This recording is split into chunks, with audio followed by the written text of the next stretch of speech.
Talk about a noir ending. Harry Fabian is so wretched, his only hope for redemption is in letting himself be killed. It's one of the bleakest and most satisfying finishes in all film noir. Now, after Jules Dassin wrapped production on Night in the City, the film was shipped back to Hollywood. Dassin also returned, but was not allowed back on studio property to edit the film. The filmmaker was blacklisted. No studio would hire him.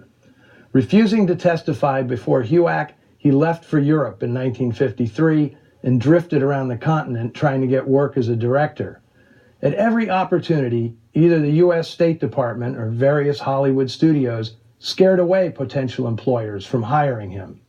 In 1954, French director Jean-Pierre Melville, who'd been scheduled to direct a caper film being made in Paris, told the producers to hire Dassin instead, even though he hadn't worked in 4 years. Dassin, of course, came cheap. He rewrote the script, directed the film, and appeared in it as an Italian safecracker. Rififi would be hailed internationally as one of the greatest caper movies of all time. It would win Dassin the Best Director Award at the 1955 Cannes Film Festival. But more importantly, that's where he met actress Melina Mercouri, with whom he'd spend the rest of her life, as well as directing several of her classic films. Dassin returned to America briefly in the 1970s, but for most of his life he lived in Greece, his wife's native country. Now, 2 different versions of Night in the City were released in 1950, one for the British market and another for American audiences. The U.S. version, which you just saw, is actually 6 minutes shorter and features an entirely different score.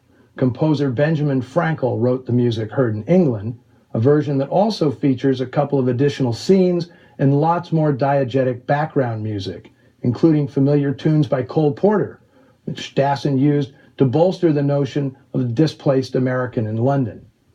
Fox didn't want to pay for the rights to those songs, however, and they were removed from the U.S. cut. Not that there's anything lacking in Franz Waxman's frantic and fantastic U.S. score, which gives the film propulsive energy right from the start. Now, a few years ago, I had the privilege of seeing the film's original cut, which is archived at the Academy of Motion Picture Arts and Sciences. It's strikingly different from both released versions. For one, there's a prelude and a coda showing scenes of bridge workers coming and going from their daily shifts. The first scene between Harry and Mary is entirely different, longer but not as focused. And there's more screen time given to Helen and Phil Nosseris, including a scene in which Helen learns, after her husband's death, that he's bequeathed all his money to Molly, the flower lady, played by Ada Reeve. Googie Withers, who played Helen, was one of the most popular actresses in England during the 40s and 50s. She'd been making pictures since 1935, when director Michael Powell pulled her out of the crowd of extras to take over a major role in his film The Girl in the Crowd. She never looked back, appearing in such popular hits as The Lady Vanishes, One of Our Aircraft is Missing, and Dead of Night. As she matured, Withers' unique persona resonated with post-war British audiences. She came across as a common woman, but one with an uncommon sex appeal. Nowhere did that come across more strongly than in the 1947 classic It Always Rains on Sunday, where she plays a harried housewife hiding a former lover, an escaped convict, in a ramshackle Coldwater flat, right under her family's noses. Withers kept acting throughout her life, last appearing opposite Oscar winner Geoffrey Rush in the 1996 film Shine. And I can't sign off without mentioning the amazing work of Stanislas Zabisco and Mike Mazurki, who played Gregorius and the Strangler. I have ticket.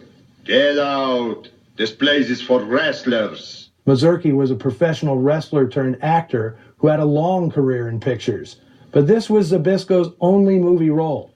Now, he too was an actual wrestler, one whom Dassin had seen as a kid in New York.